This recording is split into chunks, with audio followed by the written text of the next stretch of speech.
You're listening to Achtung Millwall, broadcasting from the beautiful South Birmingham. Accept no substitute. Hello dear listeners, welcome to an empty den at the moment. My name is Nick Hart. You are listening to Achtung Millwall, number one Millwall podcast of course. The reason I'm sitting in an empty den, it's 2 o'clock actually, so it's semi-empty. It's filling up like a kitchen sink fills up with a dripping tap overnight. I'm here early, of course, dropping off my calendars, the Achtung Millwall calendars, to the MSC stand and to the Lions Food Hub stand, both of which are at the Coldblow Lane end. £10 per calendar, all profits will assist the Lions Food Hub, dear listeners. So yeah, I got here early today, which is a bit of a culture shock. I normally roll in just short of kick-off for the most part, but today I'm here with acres of time to spare. So I'm actually sitting in my seat as the den fills up, as I've said.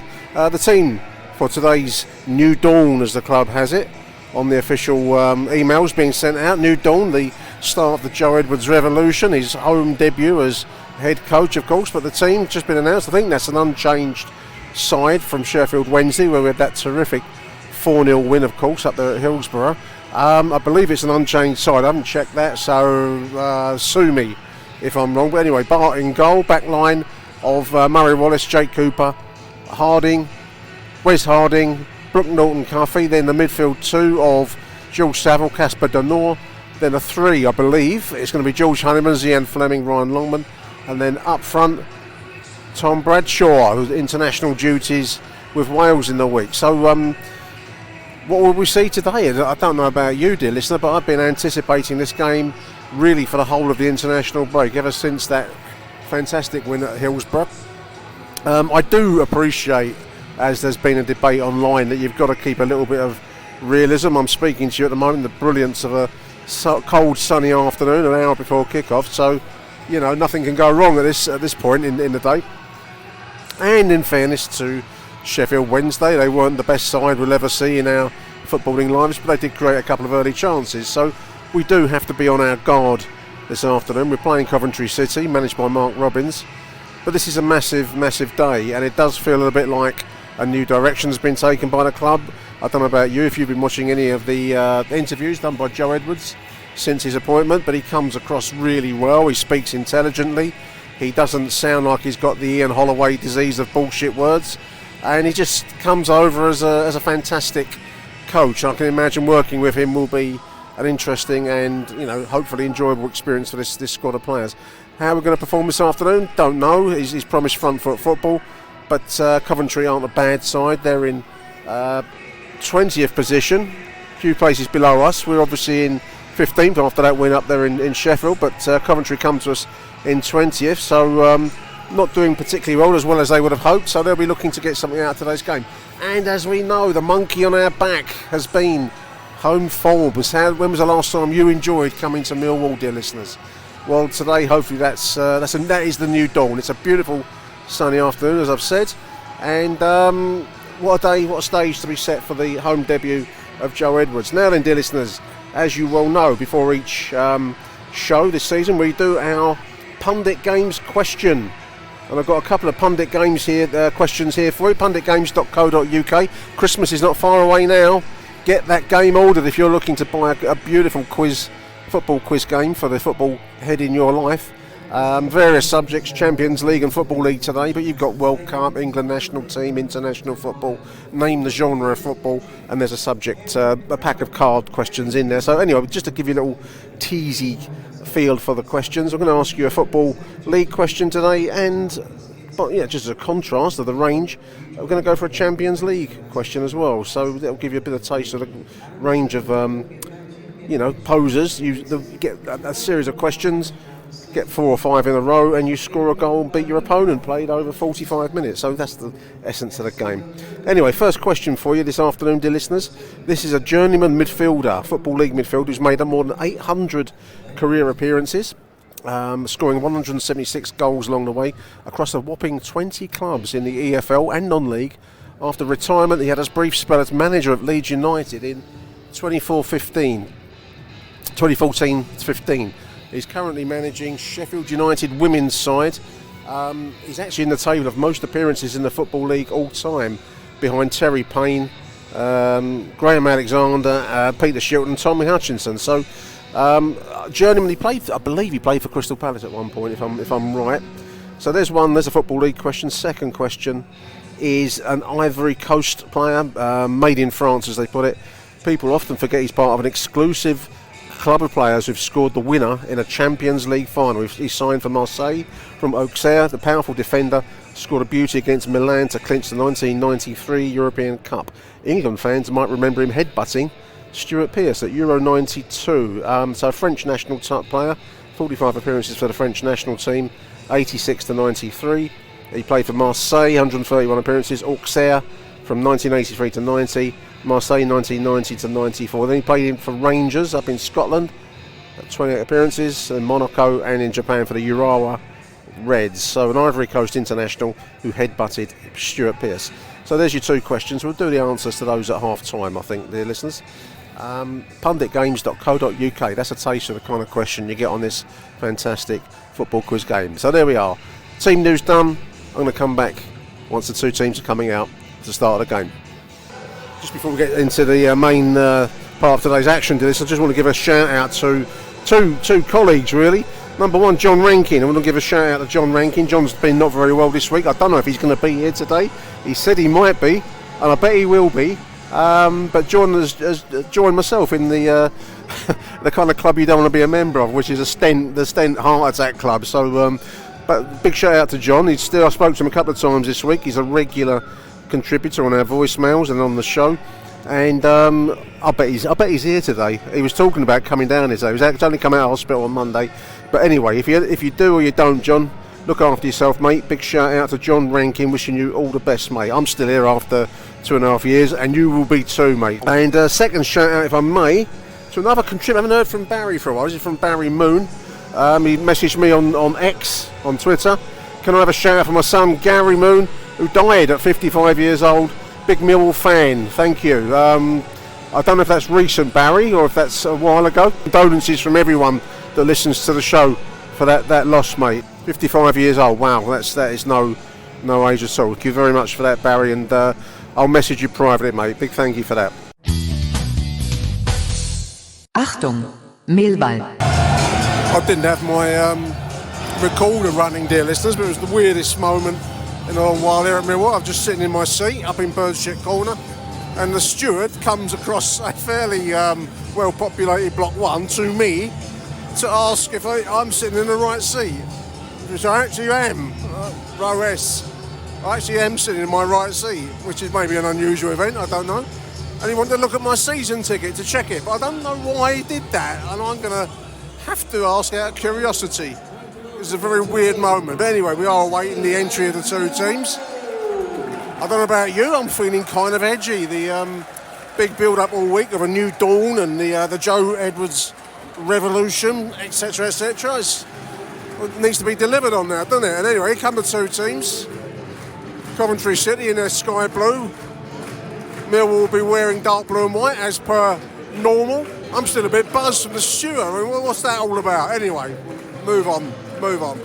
Typical Millwall, as they say. It's kind of a sky blue and white striped shirt it's Coventry are wearing. Beautiful sunny afternoon, dear listeners, here in South Bermondsey. It's cold. It's sunshine and cold. Docker stand illuminated in sunshine. The lights are on. It will get dark, of course, now, early. But a huge situation. Joe Edwards speaking all week to the BBC London. Comes across really well. He said he's got his family in here today. It's going to be a proud moment. And I expect that, the Den will deliver. Give them some attacking football, which we've been aching for so long. And whatever the result, I think the Den will step up to the plate today. There was 500 tickets still for sale when I checked earlier on before I came out this afternoon, dear listeners. So just shy of a full house. There are some blue seats still. Not many.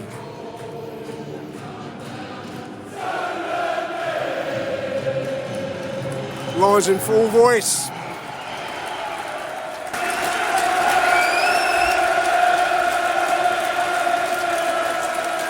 There we are, Joe being introduced to the crowd. There'll be another high crowd. I mean, the number of sellouts and near sellouts that we've had in recent times is quite incredible, listeners.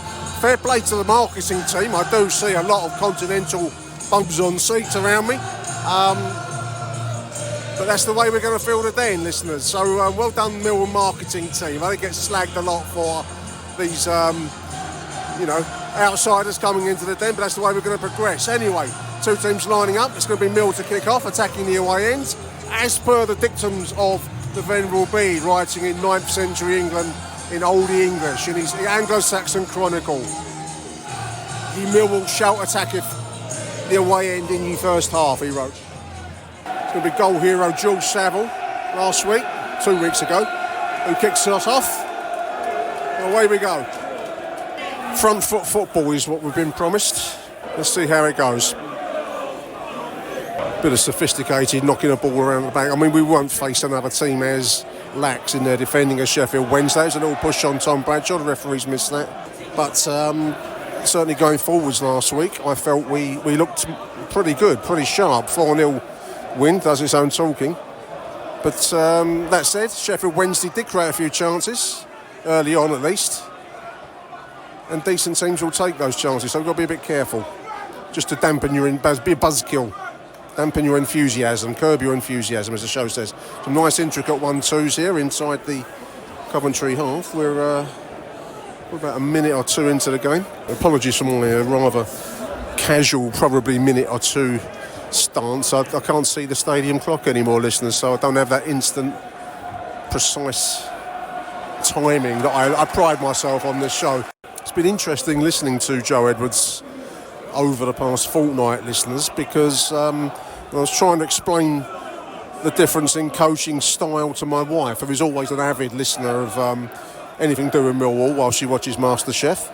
I was trying to explain to her what I take to be the difference. The approach of Joe Edwards is that clearly our squad is what it is, and some players will have more potential than others, but I think Rowett tried to get players to play within their limitations, and I think Joe Edwards is going to try to get these players to go beyond their limitations. I think if you want it in a nutshell, that's my take on how it may work. This is Brook Norton-Cuffy now breaking down the right side. Didn't he play for Coventry on loan? Gets clattered, free kick over the right side. And when I explained that difference too, I felt like kind of Bertrand Russell explaining some deep point of philosophy, Wittgenstein versus Heidegger or something like that. She looks suitably impressed. Free kick on the right side. George Honeyman's going to take it, dear listeners. 3-ish, going towards 4-ish minutes-ish.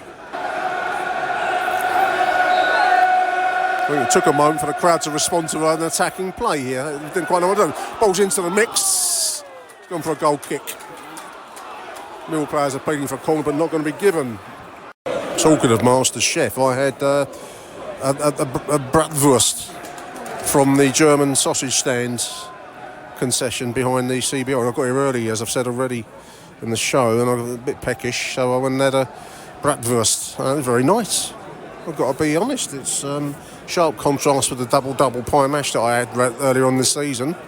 I would eat there again. It was all right. I mean, bread roll, nice pickle, nicely cooked sausage. Nice job. They're a little bit pricey, but I don't mind paying for a decent grub. Do you? £8. I mean, it filled me up. Done me a power of good. So, the German sausage stand.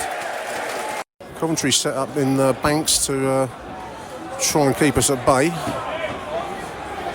When we're pressing back, this is the goalkeeper. Nice bit of control there, in fairness, to chip the ball away. And ball down the middle. This is the 11. Beautiful save there, the 11. I thought he was going to get pushed there, but we were going to concede a penalty. Nice save by Bart Bielkowski, though, listeners. That was a ball move right down the middle. Shot on target, and Bart batted it away. About 8 minutes in. I think we've had more entertainment in this game since the whole of Gary Rowett's reign, dear listeners. That is an exaggeration as well, isn't it?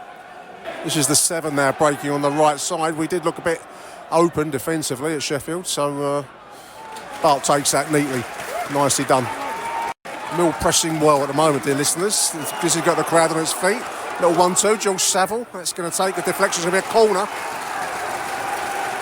Reading an article in The Athletic about some of the things that English footballers have moved away from, and one of them is the excitement caused by a corner, because apparently it's no longer seen as the thing to chip the ball in from a corner into the mix.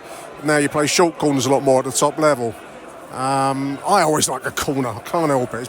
It was in amongst the list of things like 4-4-2 and goalkeepers lumping it straight down the middle, all of which I love because I'm an English football fan of 1970s vintage. In comes the corner, dipping in, the goalkeeper takes. Easy enough.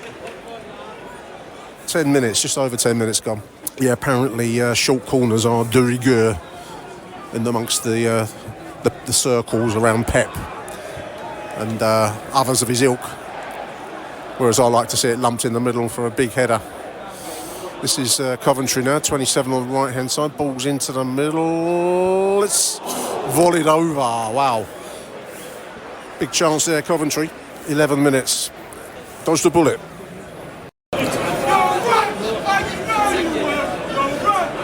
There's a bit of a traditional Millwall there, none of this sophisticated talk that we've had all week from Joe Edwards. Some nice little triangles over there. Back to Casper de Noor. He's got Zian shot into the mix. Oh, he's hit the post. Crossing from the right side. George Honeyman. Wow. Lines at the post, dear listeners. 13 to 14 minutes gone. That was it almost deceived me. It was like a cross that was going behind, but somehow drifted onto the crossbar.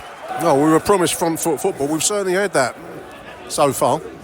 Great tackle there, Jules Longman. Mill win the ball midfield. Jersey and Fleming finds Honeyman over on the right side. He's got Brooke Norton-Cuffy overlapping him. He's going to be fed it. Here he comes. Brooke Norton-Cuffy balls into the box. Straight at the 28, unfortunately. Lions retaining the ball quickly, recycling the ball, I think they call it in rugby union. This is Zian Fleming. He's had more time and space, I think, but back to goal there. But we do keep possession. Ryan Longman now on the left. Coming towards 15 minutes. Millwall finding, this is going to be a revelatory sentence, listeners, so brace yourself, but we're actually finding men in space with passes inside the opposition half. This is new thinking, new worlds. It's like the opening track on Visage's album. This is Brooke Norton-Cuffy. Shot wide left. Low daisy cutter. Goalkeeper was down for it, but it was about a foot wide. 16 minutes in.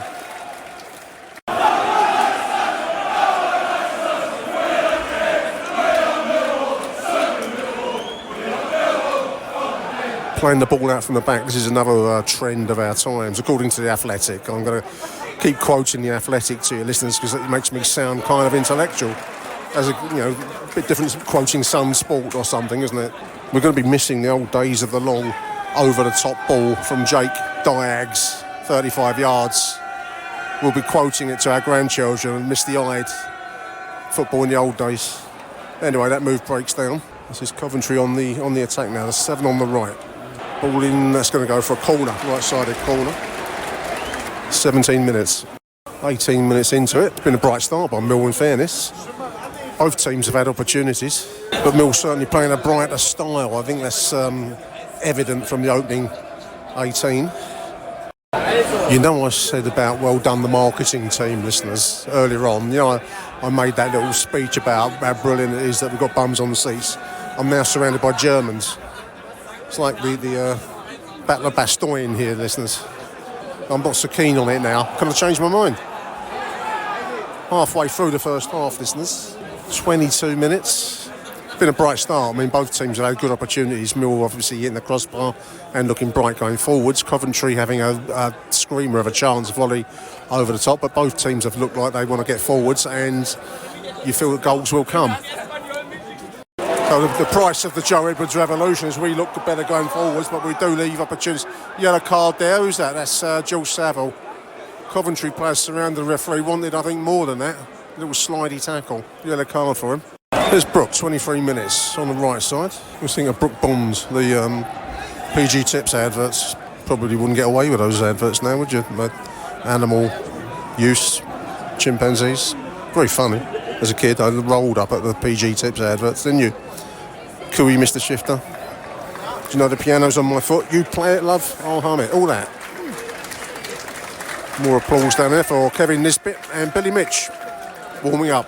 So the game's just gone into a bit of a lull at the moment after that bright start by both sides. That said, we've spent whole games in lulls like this, so I'm not being a buzzkill. There's a round of applause for Bailey Bell on the big screen. Bailey Bell. Stadium applauding. Very nicely done. 24 minutes in. Loving memory of Bailey Bell. Young baby. Sorry, couldn't see the full screen from where I'm standing, listeners. Condolences to the family there, obviously. This is Coventry attacking now down the right side. Ball into the box. Wow. I thought that was there was a man free in the middle there. I don't know quite how it stayed away from the goal there. That was Wes Harding, I believe, that got on the end of it in front of his own goal and somehow kept it at bay. Big chance there for Coventry on the break. They've looked dangerous coming down our flanks. 27 minutes into the half, dear listeners. We're pressing quite high here. They do bring it out though, listeners. And now they have a chance to break, which is the yang to our yin, isn't it? They're coming down the left side here. This is the 11. Ball across the face of the goal. Another opportunity for Coventry. Wow. No one in the middle there, thankfully. It's gone past 28 minutes. Nice work by Murray Wallace. Got his body in the way there and breaks. I was just going to about praise his football brain then when it got away from him to take you back to the old days. This is a chance now for Coventry to break, listeners. This is the 11. We've got bodies forwards. The 11 in front of the goal. 1-0 Coventry. It's gone in off of Wes Harding, a header at the left side post. Break forwards there. Ball in from the left side. It was headed home from close range. In off of Wes Harding. It's 29 minutes into the game. Goal scorers making some kind of binoculars sign, whatever that may mean. In fairness, they've had a few chances. They've had the ball zipping forwards across our goal a few times, and we've just slightly gone off the boil in that way. We started well, but we haven't sustained it. So 1-0 Coventry. We're just lacking a little bit of zip going forwards at the moment. Casper Denor finds Zian Fleming. Shot from distance. The goalkeeper takes it in the end. He spilled it initially, but no one was in there that close. They didn't really have an awful lot of power by Zian, but good to see him shooting. A lot of blue sky blue shirts around the ball wherever it lands. Unfortunately, we're finding not an awful lot of space coming forwards, which gives them the chance to break when they do break. It's break the move down. Ball breaks. Tom Bradshaw now. Referee, let's play go on. I thought that was a foul on Bradshaw. This is Saville. Out wide is George Honeyman on the right side of the Coventry penalty area. He's trying to get across in. He gets a dink in. The goalkeeper takes. Coming towards 38 minutes. The bloke beside me has not stopped yakking to his mate, not looking at the game. I'm really revising my views of the Millwall marketing team. I've got to be honest with you.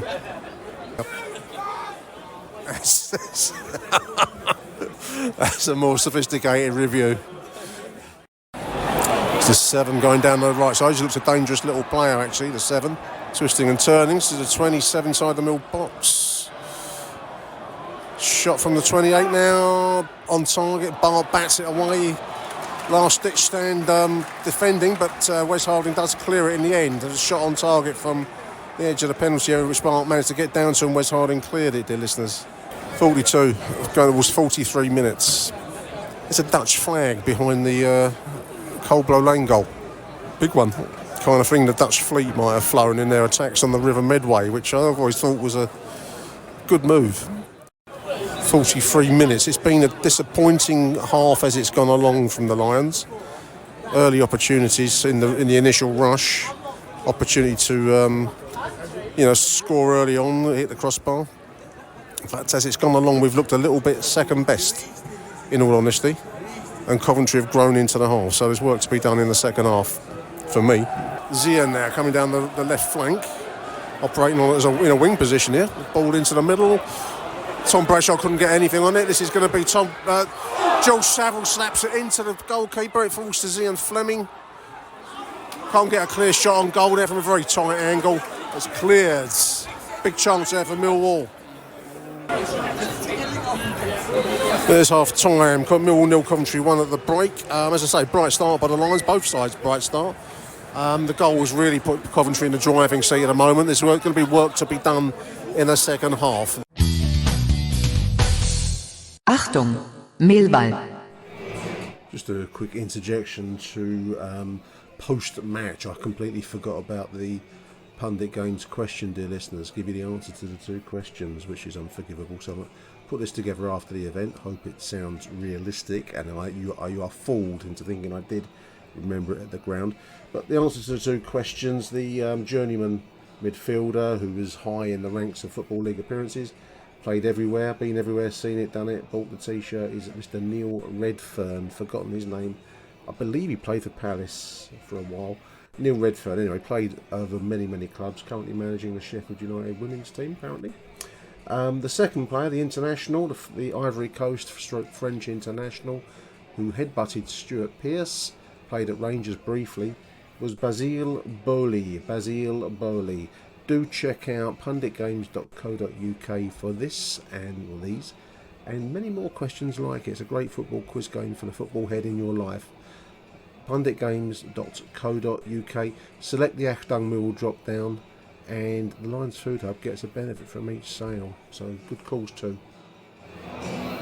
Both teams out for the second half, the listeners. A lot of comment online, but just looking through some of the Twitter comment. A lot of praise for the Joe Edwards revolution, the passing style. But clearly one or two players identified as being at the limits of their capabilities.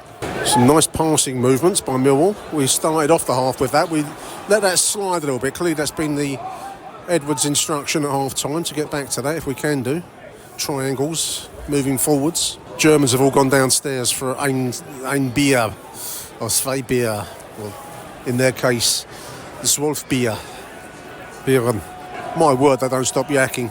Not many of them watching the football. I'm sounding like a right old git, listeners. If you hear me on this podcast sounding like a right old git, give me a shout. Let me know. I'll stop. I won't stop the podcast. I'll try and be less of a buzzkill, as I said earlier on.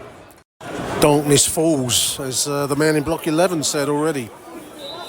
Floodlights illuminating the pitch. A train trundles past. There we are. I've set the poetic scene for you, dear listeners. 5 minutes into the second half, so 51 minutes. No signs yet of Mill taking any kind of control of the game. At the moment, it's looking like Coventry are working at it, but are in control. So we do need to change things soon. I'm hoping that Joe Edwards sees what I see. Millwall facing the proverbial two banks of four defenders, struggling to break it down. They'll win a free kick. I'm telling you lies, we've won a free kick. A little triangle passing will be the way we try and break this down. Free kick on the right, just inside the Coventry half. Honeyman with a free kick. It's not flighted particularly well. It's going to run through to the goalkeeper, I think. Yeah, he collects. 15 minutes into the second half. We haven't really made much of an impact, in my opinion. 60 minutes on the clock. Nicely done. Casper de Noor from distance. There's a shot wide left, about a yard left. There was a shot along the floor. Goal kick. Longman coming out. Idemo coming in. Yep.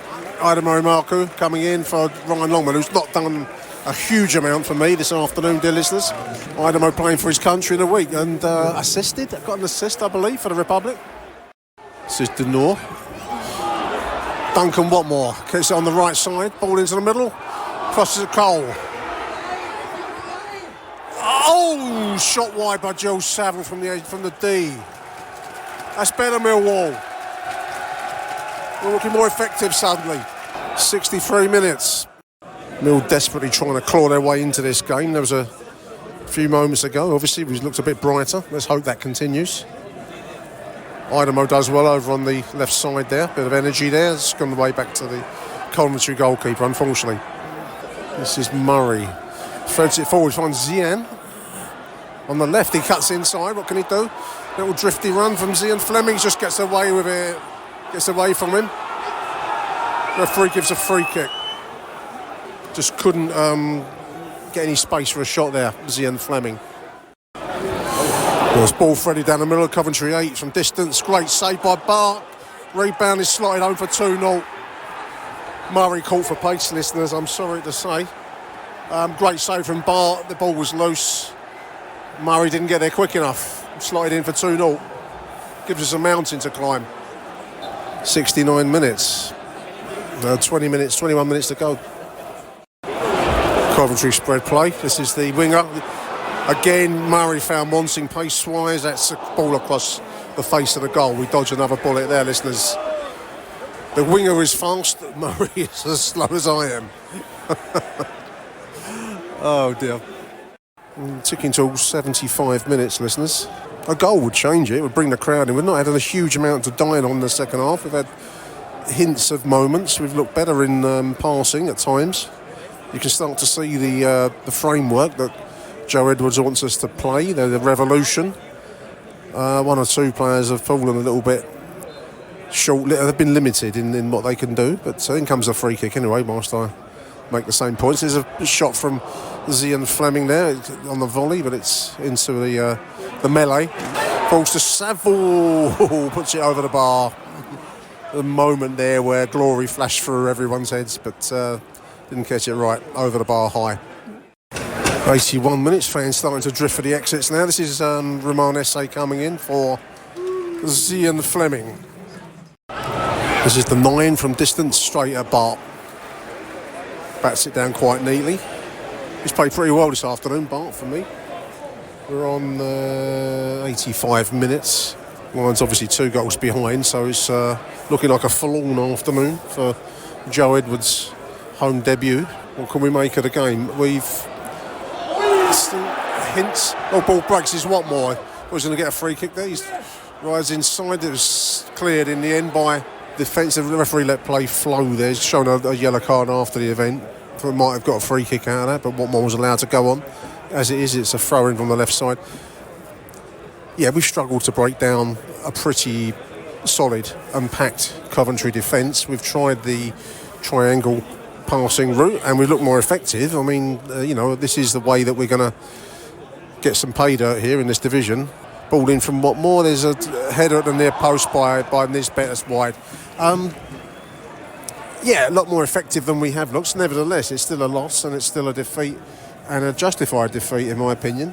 1 or 2 players clearly were out of their depth out there. Unfortunately, Murray's had a mare this afternoon. I think it'll be the one that most people will focus on. We've looked ineffective carving open a packed defence. Not the best team in the division either. So it's a bit of a reality check after that Sheffield Wednesday high last week. It's a bit of a come down this week. Work to be done. This is a project. I think clearly players are going to have to come in and players are going to have to leave to get a style that Edwards will be happy with. There's a ball through the middle. It's going to be 3-0. No. Good save. He's done really well this afternoon, Bart Bielkowski. Despite being in a 2-0 losing side, but for Bart, we'd have been considerably further behind there.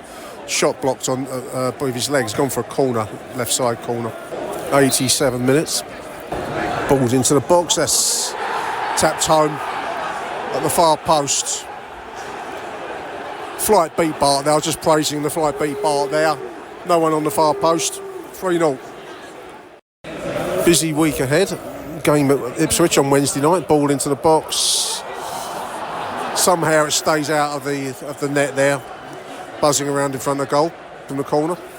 Ipswich away Wednesday night, and then Sunderland back here again next Saturday. The chance to put right what hasn't worked today, but I think we're clearly going to have to address the defence, because I think Sunderland will also hurt us as we've been hurt today by Coventry. Not the scripted afternoon for Joe Edwards, but probably a pretty clear illustration of the problems and the issues that he's got to deal with. As the final whistle, it finishes Millwall 0, Coventry City 3. Probably a deserved spread, to be really honest with you. I can't really argue with the scoreline.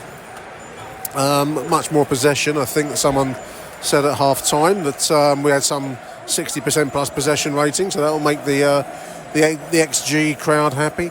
But overall, defensively weak, and we lacked the ability to dismantle the Coventry defence. So you get what you get in the Championship. There it is. Lions lose it on the new dawn. Turns out to have a few clouds in the sky. Finishes 3-0. Joe Edwards' home debut doesn't run to script. Achtung, Millwall. Huge welcome to the show to try and review yet another 3-0 defeat. It's my 3-0 defeat specialist. It's Graham Payne. How you doing, Graham? Cheers, Nick. Yeah, okay. We only talk in the aftermath of thumping defeat, so I don't know how it's worked out this way, but that was another decisive loss today, Graham, and I can't really dress it up any other way. I was trying to think how to start our conversation off, listeners, and I stumbled across a post by a chap on Twitter called Mitch Conroy, Millwall fan, and he says, I don't know if you agree with this, Graham, but Mitch says Joe Edwards is going to have to rip this squad apart. The players are too slow. They're not good enough on the ball, and they clearly haven't got a Millwall mentality either. He goes on to say positively that today doesn't worry him because, in fact, it encourages me to think that these problems will be addressed all the sooner. I mean, Joe Edwards, if he's worked with the England under-21 squad and Chelsea and to some level Everton, must have been aghast at some of the play that he saw there today, Graham. I thought we just looked second best, really, across the whole game, in truth. Yeah, from the kickoff, we were second best. And I'm sure Joe Edwards, he must have known what he was walking into. I'm sorry. He must have just, he's only got to look at our own form this season to realise, something's not right. And I totally, that post from, was it Mick? Mitch. Yeah, Mitch. I totally agree with what he said. I think the squad, I said it on our chat, it's not good enough. And it needs, drastic changing. But reading what Alex Aldridge said in the week, it doesn't seem like there's going to be much being done in January. But if this continues, this home form, we will get dragged into the relegation. We're only 6 points off the relegation as it stands now. Well, we're depending on the bottom three remaining adrift, and that may happen. It might not. I mean, teams turn their seasons around. They get new management in, and a couple of wins turns it around. I agree. I think that the Millwall Argentina account published a list of all the defeats, and it includes last season as well. But I mean, it's a litany of defeats. We just can't win a pot at home. No. And I don't know, it's becoming almost a loop in our heads now. I don't think we expect to win at home. As soon as the first goal went in today, which was a header from close range, if memory serves, I'm trying to think back to it all. But that was in the first half, Graham, wasn't it? But after that, we started with a bit of energy, and we played some attractive triangular moves without really threatening. There was that moment where I don't know if it was a shot or what it was, but Honeyman hit woodwork, didn't he, from the right-hand side as I was looking at it. I think the goal pushed it onto the post, like saved it, because that was our side. Which is unlucky. But I think that was it, really, wasn't it? I can't think of anything else. I can't think really. I mean, there was a moment where I think Saville in the second half shot wide from the edge of the D. Yeah. But apart from that, we had a lot of possession. I mean, the statistics, you have to laugh at those that make statistics, they're gods out there. We had much more improved statistical possession count today, but we didn't do jack with it, really, Graham, did we? So, no. What difference does it make? But I thought Coventry missed a few screaming chances. I mean, up to the first goal, they had a couple of opportunities. They had the ball flashing around our penalty area, and they missed a volley. I was a long way away from it, from where I sit, but they missed a volley over the bar that we could have been behind much, much earlier in the game. I thought they were a decent looking side, to be fair. And Bart pulled off some amazing saves and all. Yeah. They were 2 world-class saves before they scored. Yeah. And I think 2 of the goals he pulled off saves, and they got the rebounds. I think that the first one and the second one were both saves, and then they got the rebounds. But I mean, it could have been more than 3 easily. As you say, he pulled off some world-class saves, and I mean, on his day, I mean, I know that he's taken a bit of his confidence have taken a bit of a knock in recent times, being dropped for Jules Long, which is unbelievable, but. Looking back, but he showed today what a quality goalkeeper he can be, and he did keep us in the game. The decisive goal was the second one, really. I think at 1-0 we probably had a puncher's chance of getting something out of the match, but I think once we went 2 behind, I don't know how you felt, Graham, but I thought, well, that's game over. I couldn't see us get anything back. But that was a shot, and I think the man who's getting the flack online is Murray Wallace and his lack of pace. And I think the second goal fell into that category because he looked like he was just beaten to the punch for the rebound. I haven't seen any of this back, listeners, so I could be wrong. But winger, I can't think of his name. The Japanese guy, Yeah. Sakamoto, yeah. He had him on toast the whole game, didn't he? Every time he attacked him, Murray didn't know what to do with him.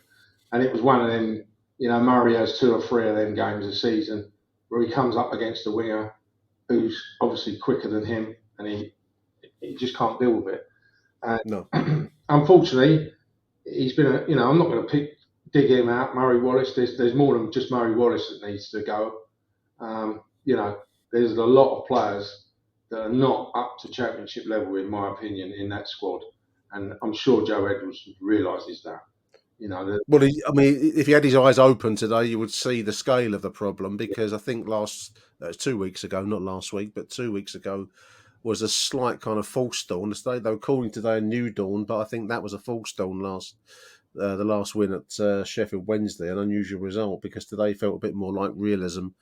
We crashed on the rocks of realism a little bit today. I mean, dear old Tom Bradshaw. I mean, I like him, but we just never looked like opening up that defence. I mean, they had the classic 2 banks of 4 in front of us, didn't they? Mm. And we didn't have it. We tried the triangular route round some of it, and to an extent, it looked a little bit more effective than under Rowett. But there's no match-winning quality up front there, Graham. We just looked. I mean, the cliche is cutting edge. We had no cutting edge. There's no cutting edge. There's no pace. No, it's very static.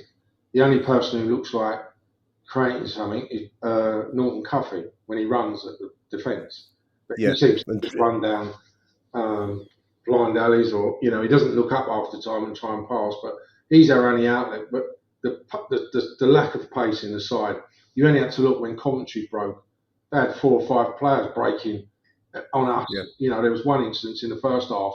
I think luckily Denor got the ball, but they'd have had 3 and they'd have all been running in on goal at Bart, and it's a big problem. And I think, as you say about Tom Bradshaw, the centre forward issue just hasn't been resolved.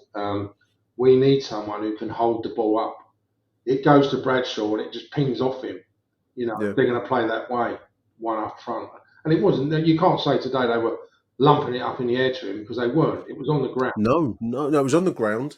I mean, I was trying to think of ways to, what's the song? Accentuate the positive, listeners. Yeah. I'm trying to accentuate some positives, because and you could see the bones, the outline of how Joe Edwards wants us to play, which I think I like.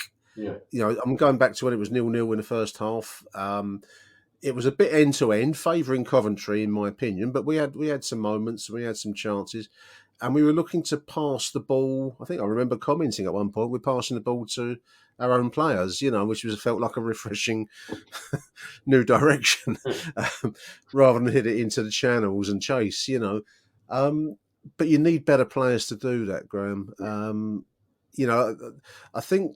I suppose Joe Edwards has got to make a virtue out of what he's got, really. And I think he's probably asking players. Murray's a classic example, but there are others. I mean, I don't think Ryan Longman was particularly effective today. I don't think that quite a few were particularly effective. I include Zian Fleming. I don't think he was particularly effective. Yeah.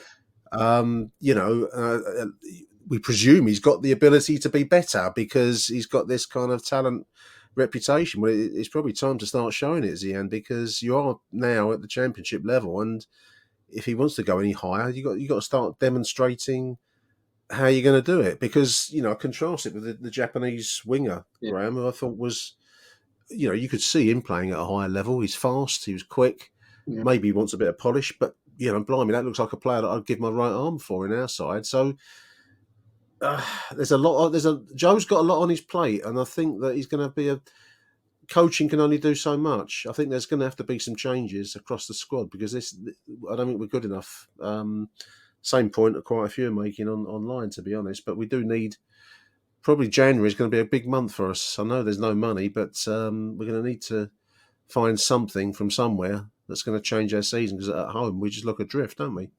I think, I mean, we've both been going Millwall many years, and I don't think I can ever remember us getting beaten 3-0 three times at home in a season like that No, already. and so decisively. I Oh, mean, yeah, yeah, you can go down 3-0 chasing a game or yeah. trying to turn a 1-0 into a 2-1.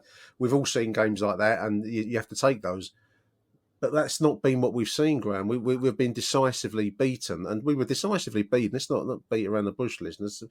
There was a distance, there's a gap, there's clear blue water between what Coventry did and what we did today. So I'm hoping that Mitch is correct and that it hastens Joe Edwards' decision making. I think he probably needs to be a bit more radical. Today was an unchanged side from Sheffield.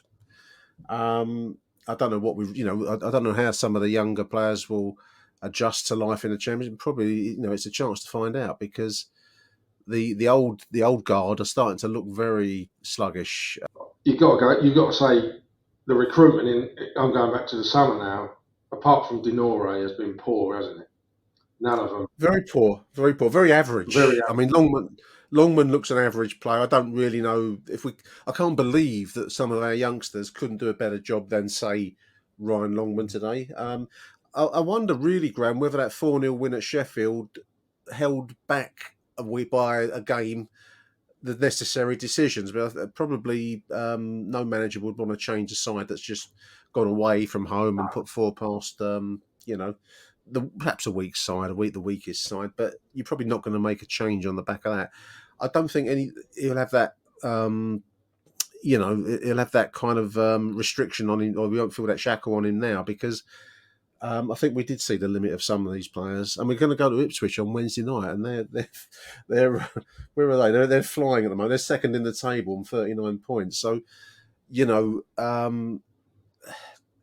I can't see that team doing faring much better at Pullman Road on Wednesday night. So I think radical surgery is going to be needed fairly quickly, and it may include playing some of the kids. I don't know. I mean, I personally would like to see it because we know what we're going to get at the moment, and that's not been that's just led us into the current malaise, isn't it? Yeah, yeah. I mean, when these Amaku and SA are coming on, they're coming on in games where we're like 2-0 down, and Yeah, you're asking a lot for them to then suddenly change the game. So what I think what's got to be done is they've got to be given starts and see how they are from the start. I mean, well, if they're good enough, they'll float, won't yeah. they? I mean, it's the swimming pool mentality, isn't it? I'm just looking for a few texts from earlier on today, listeners. Mark Waldell says Murray Wallace needs to be shipped out in January. Not good enough for the Championship. I think I kind of agree, and I feel bad saying that. I mean, it's a sentimentality that probably doesn't have a place in top level football management, Graham. You have to start being ruthless with players. And Murray has been with us since we saw him play for Scunthorpe, didn't we? Yeah. In When we beat them in in a, the semi-final, the play. That's it. Yeah. So and to say he's a League One defender is not for me. It's not an insult. It's No. just mean that's your level. And I think probably that is starting to look so because coming up against, for example, Sakamoto, they looked like a player that can really turn it on. He looked woeful. Another one here. We move on, says Kieran. Trust the process, he says. Edwards is the man. It does say that at least Joe Edwards is not afraid to go for it when we go 1-0 down. Rowett wouldn't have had the bollocks, he says. Yeah, I mean, I don't know. I don't know how much more we can read into that game today because it felt to me a bit like a pounding, like you've been banged on the nose repeatedly. So Yeah, I don't see us having the so-called having a go at 1-0. It never really felt like we were having a go. As you say, there was that chance, that shot from Saville, but I don't recall anything else. Really, No.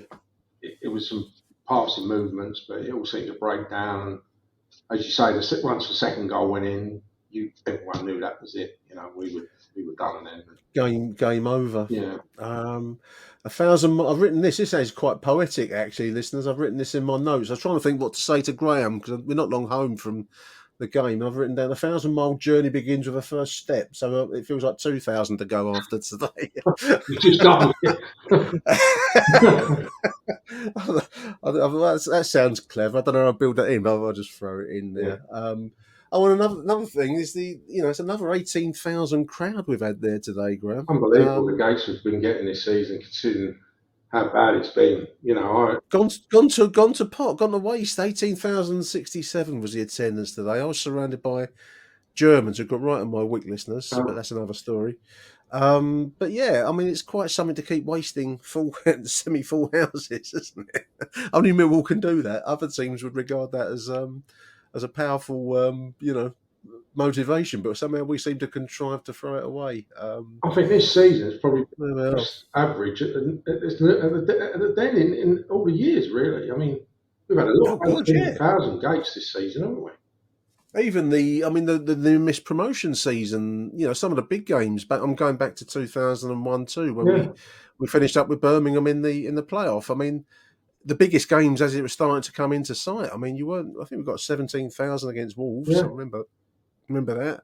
But these have been odd occasions. So to consistently keep on getting big crowds, and I think it's being done by marketing the club as a kind of like a European weekend break type of thing. I mean, certainly that was the impression that I built up. I've seen posts from other people online. I think you can probably tolerate it more, Graham, when we've won than when we're getting bashed up at home. So I had the right ump this afternoon.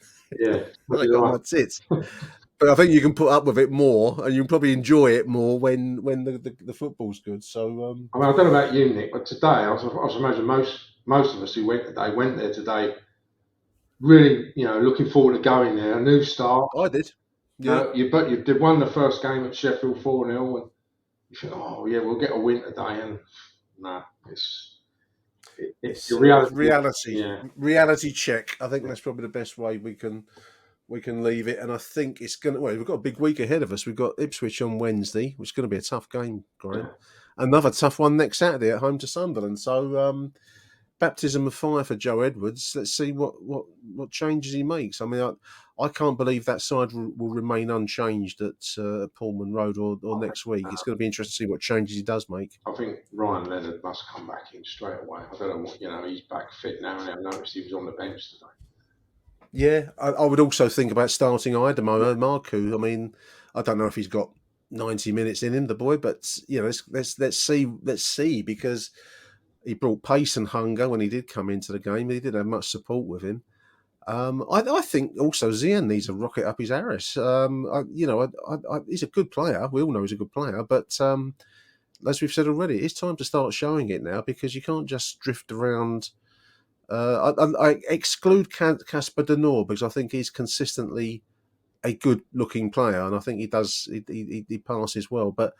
Otherwise, a lot of them could do with a bit of a kick up the arse, And let's see what changes he makes for Wednesday. I hope it's going to be fairly radical change because I think that we do need a shake-up.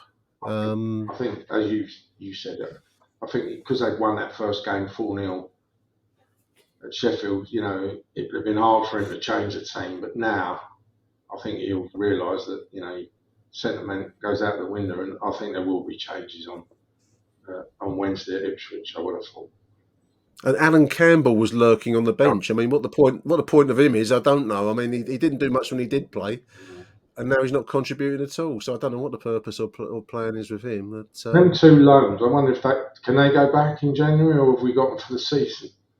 I sincerely hope they can go back, and we can get maybe some of these prospects that I'm sure Joe Edwards knows from the likes of Chelsea and others, to bring them in because. If we're lumbered with Alan Campbell for the season, then that will be a depressing prospect. Maybe get him cooking the sausages on the burger stalls outside. Put him to some decent use. Yeah. Oh dear! Big shout out to John Rankin. He made it to the Den today. He had a heart attack on Monday. I can't compete with that. I wasn't at the Den a week later when I killed over. But John had surgery done on, I think it was on Monday. I think he had the attack on Sunday. He had her surgery done on the Monday. And he's at the Den on Saturday. I wish it could have been a better game for you, John, but I just want to give you a big shout out, mate. Well done. That's well quite done, something. John. Gotta say. Graham, I'm going to let you crack on, mate. All right. Big thank you for joining me tonight. I wish it was in happier circumstance. I'm going to try and get you on when we win next. Make a change, have a happier conversation. Take care. Cheers, Graham. Cheers, Nick. Achtung, Millwall.